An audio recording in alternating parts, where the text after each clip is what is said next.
Congresswoman Edwards, let me start with you.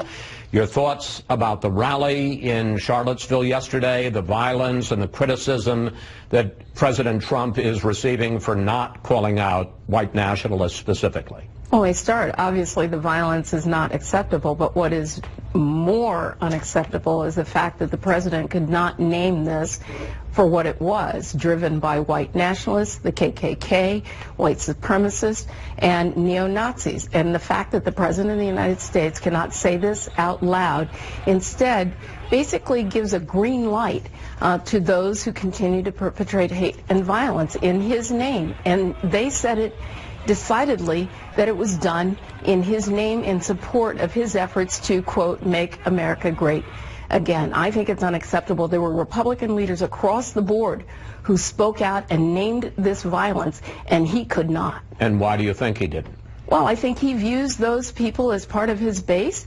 They stood out and said that they supported him and that they were doing this in his name. And what an American president should do is stiff-arm them and say, I don't care whether they say that they support me, I don't support them and what they stand for. And this president of the United States failed to do that, and he failed the American people.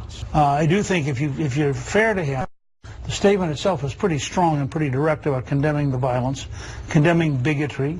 I mean, he talks very specifically about condemning racism. But let me also point out, Trump explicitly repudiated the KKK in the campaign. I mean, the elite media may not want to believe it. Go back and look at the videotape. He explicitly repudiated it. He explicitly repudiated David Duke.